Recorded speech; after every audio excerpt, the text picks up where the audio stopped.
Bapak, Ibu, saudara-saudari yang terkasih dalam Yesus Kristus, saya akan memberikan dongeng sejenak. Ada seorang pangeran, dia mempunyai 2 dayang.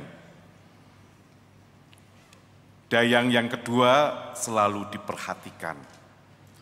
Apa saja keinginannya selalu dituruti dan dipuaskan. Sedang dayang yang pertama, sang pangeran selalu berkata, tidak ada waktu. Ayo, nanti sajalah.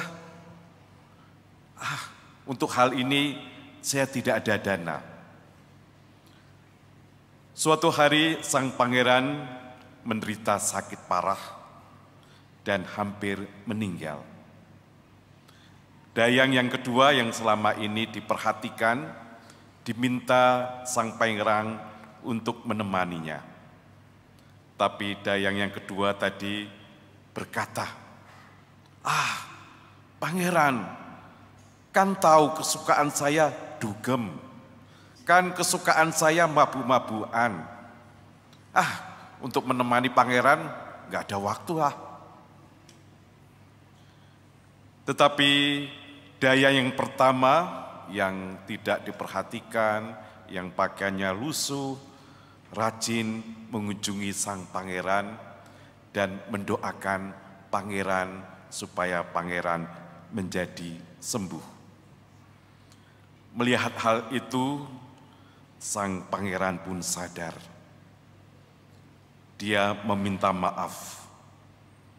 Saya minta maaf, dayang pertama, karena selama ini tidak menjadikan prioritas engkau dalam hidupku.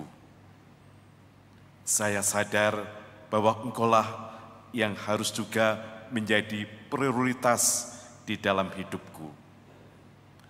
Bapak, Ibu, saudara-saudari yang terkasih, dongeng singkat tadi sebenarnya mau mengatakan kepada kita semua, sang pangeran tadi hanya menuruti, memuaskan kesenangan duniawinya saja. Ia tidak memperhatikan hal-hal rohani, tidak mencari Tuhan di dalam hidupnya. Maka saudara-saudari yang terkasih, tentu saja kita tidak ingin menjadi seperti sang pangeran tadi. Kalau kita mendengar bacaan kitab suci, kita melihat orang-orang atau tokoh-tokoh yang tidak menyesal karena dia memilih yang tepat, sesuatu yang paling berharga di dalam kehidupan ini. Dalam bacaan yang pertama kita melihat bagaimana Salomo tadi lebih memilih mohon diberikan hikmat kebijaksanaan daripada kekayaan atau kehormatan, karena dia hikmat dan kebijaksanaan itu sangat dibutuhkan sebagai seorang raja. Dan Allah memberikan kepada Salomo baik hikmat kebijaksanaan maupun juga kekayaan dan harta benda. Kemudian kita melihat juga bagaimana Paulus memilih Kristus sebagai yang paling utama di dalam kehidupannya. Bagaimana dia bersedia ditangkap oleh Tuhan Yesus, dijadikan rasul baginya. Karena Paulus sadar dan yakin bahwa dalam Kristus terpenuhinya kerajaan surga. Bagi Paulus, hidup adalah Kristus dan mati adalah keuntungan, karena ia akan berjumpa dengan Kristus yang telah diimani dan dicintainya. Bapak, Ibu, saudara-saudari yang terkasih, Kita diajak untuk beriman seperti Rasul Paulus. Kerajaan surga sudah dimulai sejak kita di dunia ini. Kerajaan surga terpenuhi di dalam Yesus Kristus karena Allah sungguh meraja. Allah dengan sabda kasih-Nya sudah dinyatakan terpenuhi di dalam Yesus Kristus Tuhan kita. Maka saudara-saudari yang terkasih, bagaimana kita menemukan harta yang terpendam? Bagaimana kita dapat menemukan mutiara yang paling indah? Yang pertama tentu saja kita diajak untuk melepaskan, untuk menjual atau membuang hal-hal yang tidak berharga di dalam diri kita. Apa? Hal-hal yang tidak berharga atau yang menghalangi relasi kita dengan Tuhan Yesus. Yang pertama tentu saja sikap kedosaan kita, sikap egoisme kita yang seringkali hanya mementingkan diri kita sendiri, mencari kesenangan duniawi dan tidak sungguh mengasihi Tuhan dan sesama. Maka saudara-saudari yang terkasih, marilah kita sungguh melihat di dalam hati kita.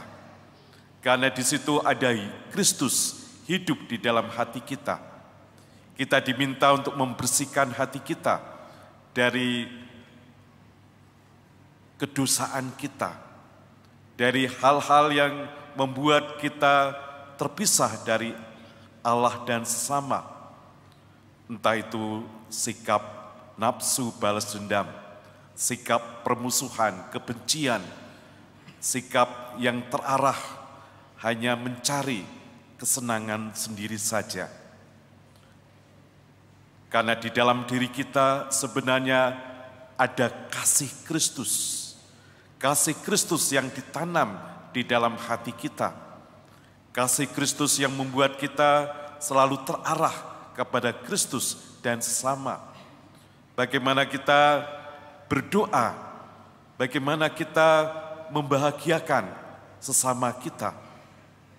Maka marilah saudara-saudari yang terkasih, kita perjuangkan harta yang terpendam, mutiara yang indah, yaitu iman akan Kristus.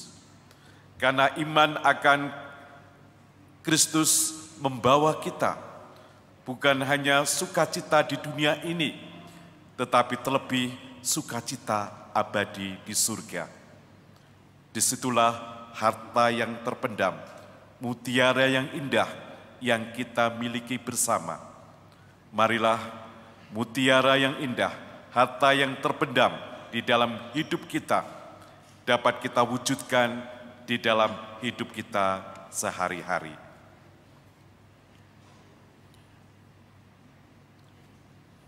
Ada bonus yang giat olahraga berupa pakaian yang ada di lemari.